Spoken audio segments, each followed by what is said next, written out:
नमस्कार। आज हम हिंदी भाषा की 7वीं कक्षा की पाठ्य पुस्तक ज्ञान सागर के पाठ 4 बातूनी कहानी का अध्ययन करेंगे, जिसके लेखक हरिशंकर परसाई जी हैं।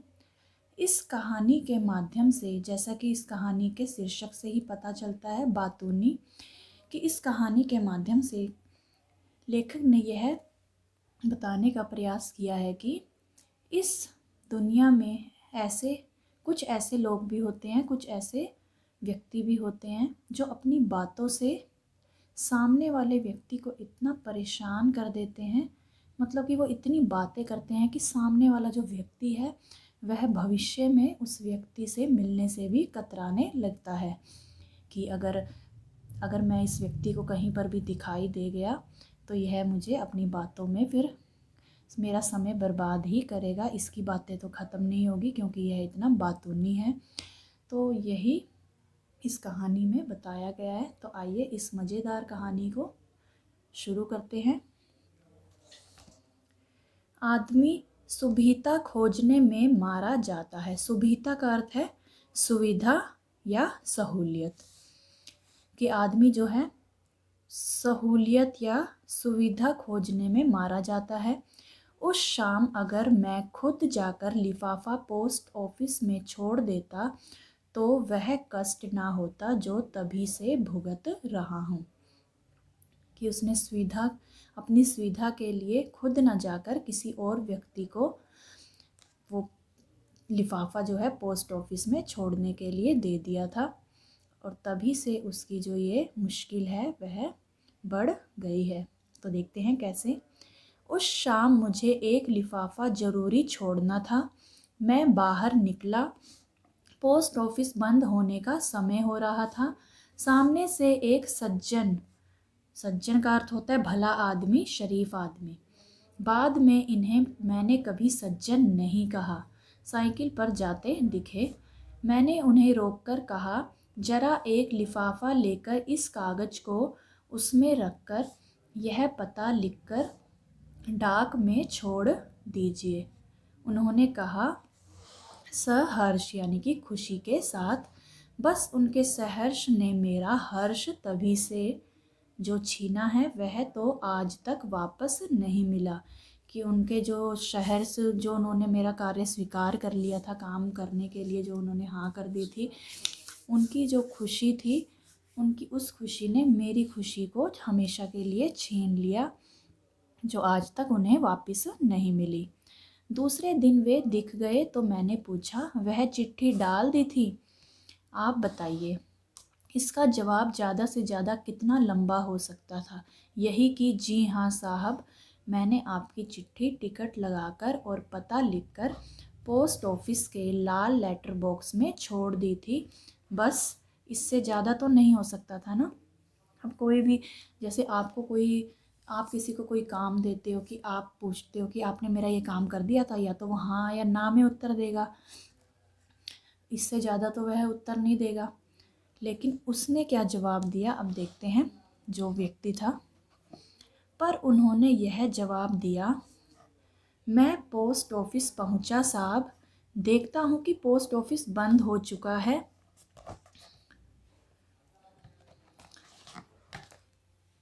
अब मैं बड़ा परेशान। मैं कहूँ कि करूँ तो करूँ क्या? आपकी चिट्ठी ज़रूरी है, आपने पहली बार तो कोई काम बताया। इतने दिनों से आप यहाँ रहते हैं पर सेवा का कोई मौका ही नहीं मिला था। मैंने कहा, चाहे आकाश टूट जाए और पृथ्वी फट जाए पर आपका लिफाफा ज़रूर डालूँगा। तो साहब मैं बाहर निकला। अब मैं कहूँ कि जाऊँ तो जाऊँ कहाँ? इतने में साहब मेरी नज़र पड़ी साहनी मेडिकल स्टोर पर। वहाँ साहनी बैठा था। मैं वहाँ गया। साहनी मेरा कई साल से दोस्त है। आप नहीं जानते, उसके फादर मेरे फादर के बड़े अच्छे दोस्त थे। बाद में उसके फादर को एक दिन दिल का दौरा पड़ा। ये सब आजकल दिल की बीमारी का भी बड़ा फैशन चल पड़ा है। तो मैंने कहा, यार साहनी लिफाफा दे। उसने कहा, लिफाफा तो नहीं है, टिकट है। मैंने कहा, ला टिकट ही दे। मैंने साहब टिकट तो हाथ में कर ली। अब लिफाफा, मैं बाहर खड़ा खड़ा कहूँ कि लिफाफा कहाँ से लाऊं। अब मुझे घबराहट होने लगी।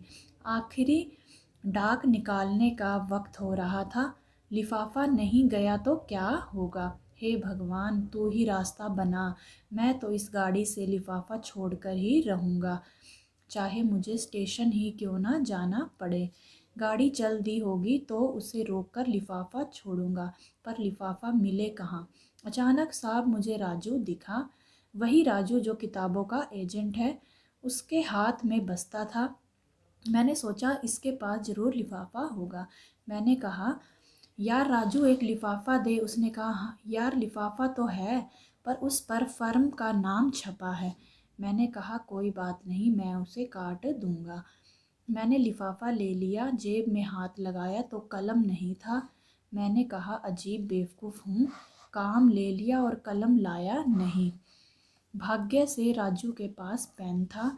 मैंने कहा, यार पेन दे, और उसने साहब फ़ौरन निकाल कर दे दिया। राजू में इतनी बात अच्छी है, उसके पास कोई चीज़ हो तो फ़ौरन दे देता है। अब मैं कहूँ कि काहे पर रख कर लिखूँ। मैंने झट उसका बस्ता लिया, उस पर लिफाफा रखा, उसकी फर्म का नाम काटा और पता लिखा, और साहब मैं भागा पोस्ट ऑफिस की तरफ। अब संयोग देखिए साहब कि पहुंचा हूँ कि डाकिया चिट्ठियाँ निकालकर लेटर बॉक्स बंद कर रहा था। मैंने कहा, भाई साहब यह चिट्ठी भी ज़रूरी है, इसे डाक में शामिल कर लीजिए।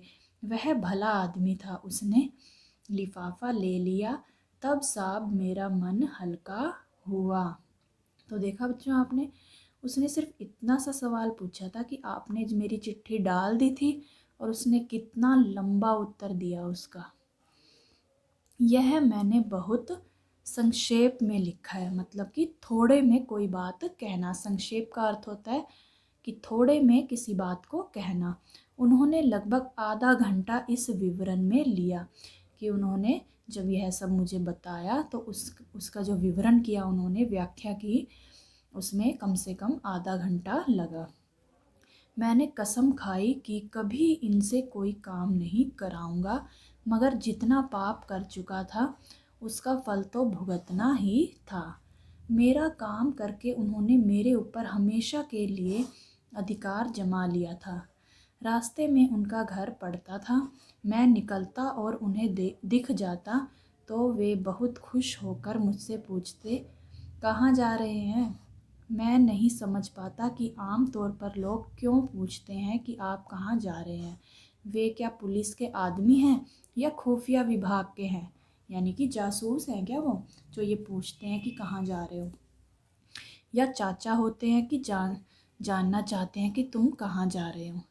यह असल में आदमी को रोक कर बात करने की भूमिका है, कि उनका मानना है कि यह तो असल में किसी भी आदमी को रोक कर उनसे बात करने का तरीका होता है।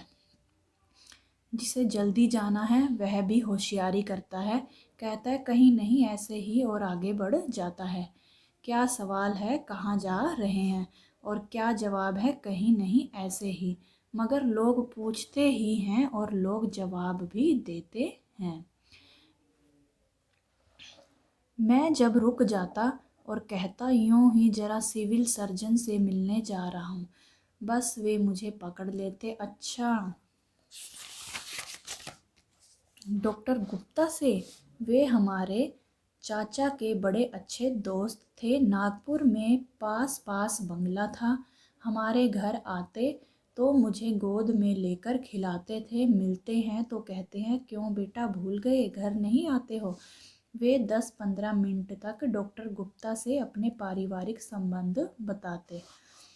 कभी मैं कहता, प्रोफेसर तिवारी से मिलने जा रहा हूँ, तब वह व्यक्ति क्या कहता, वे कहते, अच्छा अच्छा, तिवारी जी से मिलने, हमारे फादर इन लॉ के वे बड़े पुराने दोस्त हैं, दोनों साथ पढ़ते थे।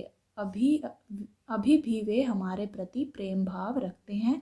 कभी मिल जाते हैं तो कहते हैं, कभी घर आओ। मैं किसी का भी नाम लेता, वह उनके चाचा, मामा, ससुर या पिता का दोस्त निकल आता, और वे 10-15 मिनट उसके संबंधों के बारे में बताते। एक दिन कहूँगा डॉक्टर डाकू जालम सिंह से मिलने जा रहा हूँ, तब वे शायद झटके में कहेंगे, अच्छा डाकू जालम सिंह, वे तो हमारे फादर के अच्छे दोस्त थे, दोनों साथ ही डाका डाला करते थे। जालम सिंह ने तो मुझे गोद में खिलाया है। फिर एक दिन कहूँगा भगवान से मिलने जा रहा हूँ, वे कहेंगे भगवान से, अच्छा अच्छा, वे तो हमारे चाचा के बड़े अच्छे दोस्त हैं, दोनों स्वर्ग में साथ काम करते थे, मेरा नाम उन्हें बताइए, वे पहचान जाएंगे, मुझे तो भगवान ने गोद में खिलाया है। अब अपनी यह हालत है कि उस रास्ते को छोड़कर करीब आधा मील का चक्कर लगाकर जाता हूँ। मतलब कि अब इतने परेशान हो गया वो उस बातूनी व्यक्ति से कि अब तो उनके जहाँ से वो मतलब गुजरते थे उसके घर के आगे से, अब वहाँ से उन्होंने जाना ही छोड़ दिया है, बल्कि लंबा चक्कर काट के जाते हैं वो। मतलब कि कम से कम आधा मील का चक्कर एक्स्ट्रा लगता है उनका। एक दिन वे बाजार में मिल गए, कहने लगे आजकल आप दिखाई नहीं देते, क्योंकि अब वो लंबा चक्कर काट के जाने लग गए थे तो इसलिए वे दिखाई नहीं दे रहे थे। लेकिन वो एक दिन कहाँ मिल गए, उन्हें बाजार में मिल गए। फिर उन्होंने पूछा आजकल आप दिखाई नहीं देते। फिर उस व्यक्ति ने क्या कहा, मैंने कहा बाहर निकलता ही नहीं, घर में ही रहता हूँ। बस उसने इतना कहा तो आगे देखिए, उन्होंने कहा अच्छा तो फिर घर पर ही दर्शन करूँगा। मैं कहकर फंस गया, अब और फंस गए वो तो बुरी तरह से। अगर वे घर पर दर्शन करने आ पहुँचे तो घंटों बैठेंगे, मतलब कि अगर घर में आ गया वो व्यक्ति, बातूनी व्यक्ति, तो वो तो घंटों मेरा दिमाग चाट जाएगा। सोच विचार के बाद यह तय किया कि मैं फिर उनके घर के सामने से निकलना शुरू कर दूं। फिर उन्होंने क्या सोचा कि इससे अच्छा तो ये होगा कि वो घर में आए, मैं उनके घर के सामने से ही निकलना शुरू कर देता हूँ। फिर तो बस इतना ही पूछेंगे, हाँ कहाँ जा रहे, और मैं भी जवाब दे दूँगा, वहीं दर्शन दे दूँ ताकि वे घर पर दर्शन करने ना आ पहुँचे। देखा कितना डर लगने लग गया था उस व्यक्ति से। उन सज्जन से मुझे डर लगता है, वे मुझे दूर से देखते हैं तो चेहरा खिल उठता है, मैं कांप जाता हूँ, कि उसका तो चेहरा खिल उठता है लेकिन मैं कांप जाता हूँ। वे घंटे भर से कम में नहीं छोड़ते, उनके चेहरे पर वही भाव होता है जो सुरसा के मुख पर हनुमान को देखकर आया था। सुरसा क्या एक राक्षसी थी और उसके चेहरे पर भी वही खुशी थी जब हनुमान को उन्होंने देखा था। सुरसा ने कहा था आज सुरन मोहि दिन आहारा, कि आज देवताओं ने, सुरन का अर्थ, सुरन यहाँ पर देवताओं के लिए प्रयोग किया गया है, ने मुझे भोजन दिया, कि आज देवताओं ने मुझे भोजन दिया। आहारा यानी भोजन और दिन मतलब दिया, मोहि मतलब मुझे।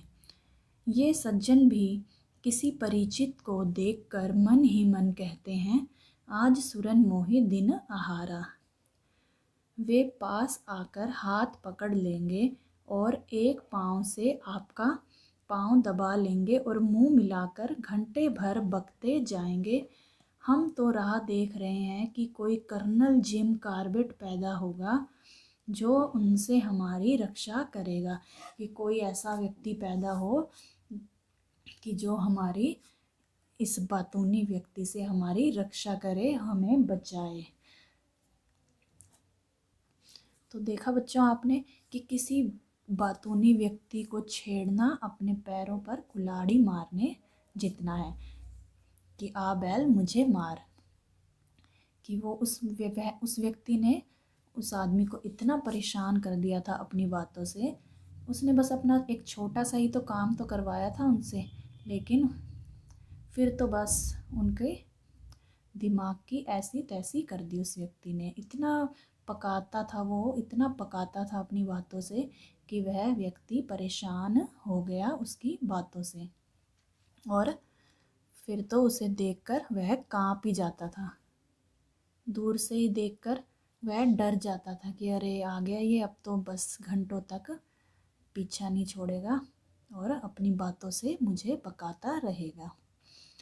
तो आशा करती हूँ आपको ये कहानी अत्यंत रुचिकर लगी होगी। तो मिलते हैं अगली वीडियो में, तब तक के लिए नमस्कार।